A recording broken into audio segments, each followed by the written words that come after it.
Eu sou Ana Carolina Nunes, mais conhecida como Ana Carol, entre meus amigos decanos.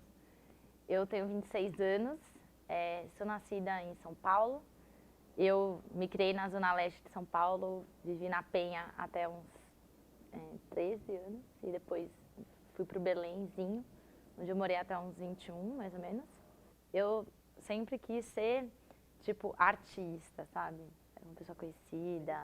Aí, um belo momento, eu percebi que, tipo, não ia dar pra eu estudar pra ser artista, entendeu? Porque eu não queria fazer artes cênicas e eu sempre fui boa aluna, muito, tipo, sabe, muito precoce, assim, dessas que com 4 anos minha mãe me ensinou a ler em casa, então eu era toda aquela menina muito comunicativa e aí no colegial foram me mostrando assim, meu, você sabe escrever bem e tal, aí eu caí nessa de tipo, jornalismo é o que, né, vai.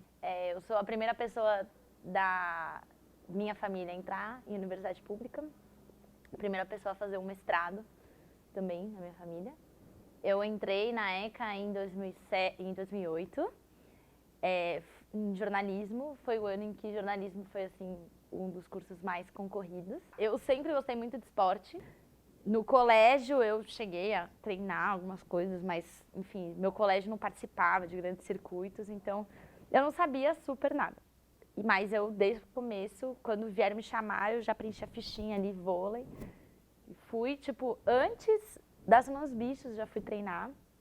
E foi quando eu conheci as minhas melhores amigas na ECA, que eram as meninas da minha sala, Jormados 08, que, tipo, eram time de vôlei, tinha 10 meninas, 8 eram Jormados 08, sabe?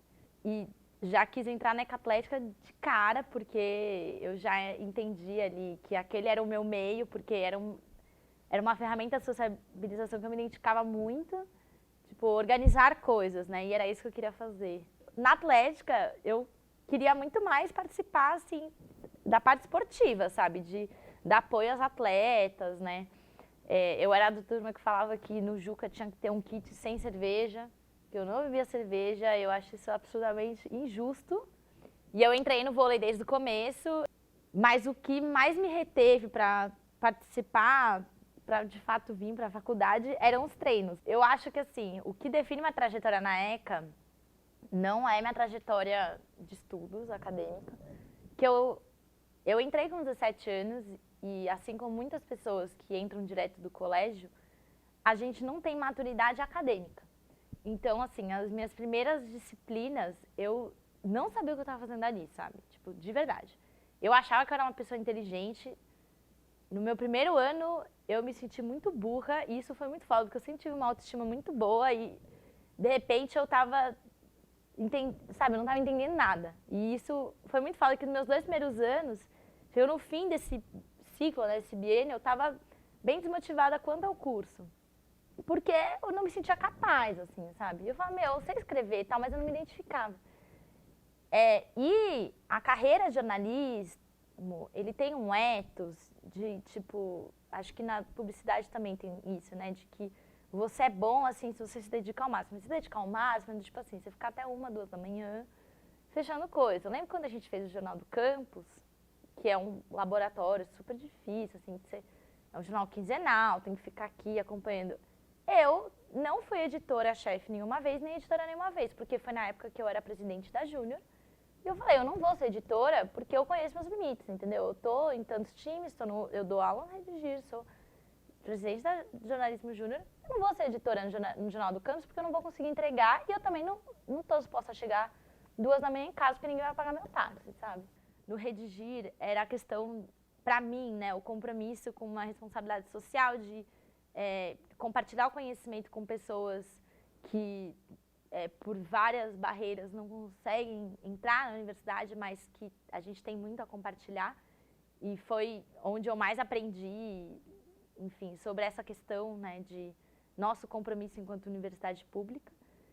E na Jornalismo Júnior, que, enfim, era carinhosamente Jota, sobre o que é, enfim, você ter um projeto profissional e se desenvolver na carreira. Hoje, meu trabalho, que eu não consigo definir direito muito bem o que eu faço, mas eu trabalho basicamente com projetos. E esse senso de responsabilidade, até um pouco empreendedor, né, de tipo, vamos criar coisas e fazer acontecer, eu sei que eu aprendi aqui. né? E, inclusive, foi o que, depois de um certo tempo, me fez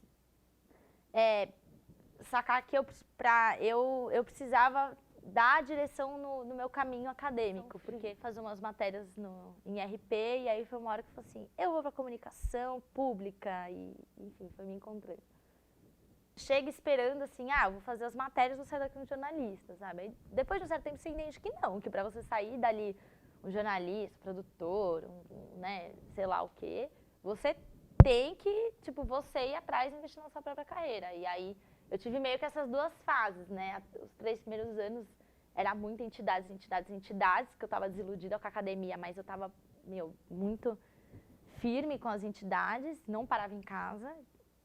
E depois, que inclusive foi depois que eu fui para o intercâmbio na Alemanha, eu voltei, que eu estava muito ligada ainda aos times, né? Já tinha acabado o meu ciclo nas entidades, mas que eu fui construindo o meu caminho acadêmico, inclusive de um jeito muito diferente dos colegas. E foi a hora que eu botei na minha cabeça assim, eu não tô afim de trabalhar em redação, porque eu não gosto desse negócio de ficar até 2 da manhã trabalhando e pedir pizza.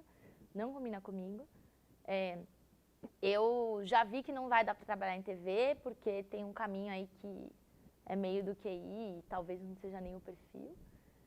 Que eu lembro que eu fiquei horrorizada, porque eu via os meus veteranos chamando as atrizes de vagabunda, sabe? Atacando moeda. E eu falava assim, eu não estou acreditando. Quem que esses caras pensam que eles são? Eu tava ficando possessa, assim. Mas ao mesmo tempo você tá num ambiente novo, você não conhece nada, e você fala assim, não é possível que isso seja normal, sabe? E eu tive amigos na minha sala que saíram no meio e tal. E foi engraçado ter menina da minha sala que, enfim, falou coisas engraçadas, né? E eu demorei muito para me tocar da brincadeira, enfim, que era, né? Eu, como sempre fui meio taparícia, entrei na brincadeira. E ressignifiquei de uma certa forma, para mim foi super divertido, porque eu era a mais nova ali. E o primeiro ano que eu fiz foi em 2011. E aí, a minha personagem, inventei que ela tinha um filho, sabe? Tipo, como eu era mais nova na mesa, né? Isso me chocava. Pra mim, era um desafio mesmo, né? Será que todo mundo é realmente liberal, sabe? Que essas são questões que estão em discussão, né? E tá muito mais visível, né? Quando a gente faz a encenação do cinema independente, quais que são os problemas que estão ali na história que a gente conta, né? Desde, tipo, da questão do cinema pornô, que ele é super polêmico, né? No feminismo, nas discussões do feminismo em si, né? Da hipersexualização do corpo negro, né? Da LGBTfobia, porque isso está muito forte nos discursos dos personagens. Só que antes essa era uma questão da gente provocar mesmo, para criar como uma alegoria para os alunos o que é o não aceitável, né? Então, tipo, para mostrar para a gente que não era aceitável o comportamento dos nossos veteranos nessa encenação. Eu sou, tipo, 2 gerações para frente do pessoal que me chamou para o cinema independente. Quando eu fiz a primeira vez, eu nem estava formada, porque eu me formei em 2013. Eu, inclusive, estava nos times e quando eu vi que eu ia fazer parte, falei, me tira dos grupos do Facebook, mudei minha foto de perfil para ninguém me reconhecer, sabe? E eu passei o ano inteiro, as pessoas me viam e, tipo, identificavam, você que fez, você que foi a Valdias e tal, mas depois consegui reverter essa persona, né? Inclusive, quando eu fui fazer a primeira vez, eu namorava um outro cara que ele tinha feito ECA, ele fez 2 anos de ECA e ele ficou puto de ciúmes, assim. Ficou morrendo de ciúmes, falou, porque qual que é a imagem que os bichos vão ter de você, não sei o quê. Eu acho que ele ficou com medo de, tipo, eu hipersexualizar a minha imagem diante dos bichos. Tipo, como se precisasse de uma encenação dessa pra isso acontecer, né, gente? Porque o que passa na cabeça dos bichos você não vai controlar. E aí, no final das contas, eu consegui domar ele, e ele participou como plateia. Tipo, e aí eu decidi começar a fazer o mestrado em políticas públicas na Federal da ABC. Foi um momento muito bom para mim, foram 2 anos. É um mestrado, eu tinha colegas de várias áreas. Eu era a única de comunicação. Ser jornalista me ajudou muito, porque pesquisar é basicamente escrever. E eu era das pessoas que tinha menos dificuldade em escrever. Na Festeca dos Bichos de 2010, ela foi uma festeca que ela ficou na história porque ela saiu até no G1. Porque ela trouxe, tipo, 8 mil pessoas pra prainha. Quando a Festeca dos Bichos era feita na prainha. E, tipo, bloqueou a marginal de tanta gente tentando entrar no P1. E aí, enfim, tinha um cara da ECA que trabalhava no G1, fez uma matéria no G1, aí virou notícia no G1. No Twitter, muita gente não tinha entendido o que tinha de errado e só começou a falar o que é Festeca, né? E aí, nisso a Festeca foi parar nos Trend Topics e todo mundo veio parar na Festeca. Recebeu uma proposta do Globo Universidade para organizar uma palestra do Bonner aqui na ECA, porque ele ia divulgar o livro dele, que é sobre o Jornal Nacional. E foi um momento que a gente falou assim, caceta, que legal, vamos trazer o Bonner, não sei o quê. E a gente tá recebendo, finalmente sendo remunerado, tipo, com uma grana decente, né, pra fazer a organização de tudo. Só que, aí a galera caiu matando em cima da gente, porque a gente ia trazer o Homer, né, da Globo, não sei o quê, o pessoal do Calque.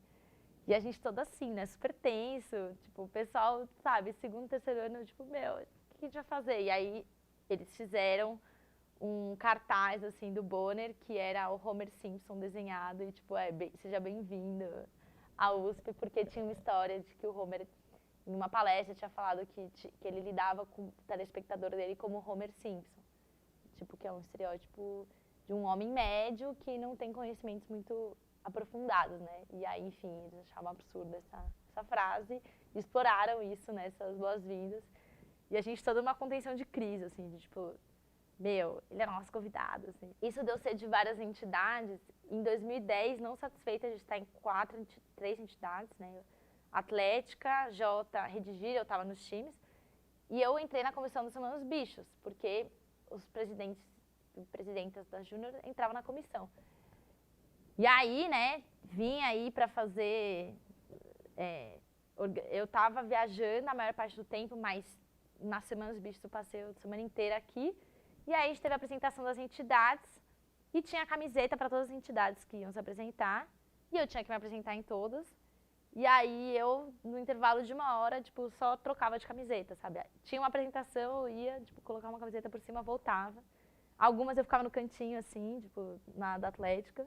Só falava, oi, eu sou DM de Jiu-Jitsu. Aí, tipo, no do Redir eu ficava meio quieta. Aí da J Júnior eu que fui lá falar.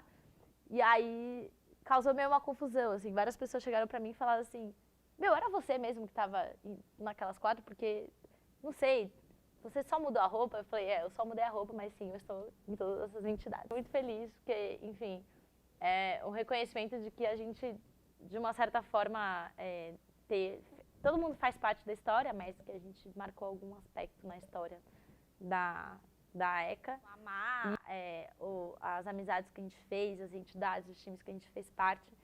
Então, no final das contas, a ECA mora no coração, assim, né? É o nosso xodózinho. Então, muito bom de voltar.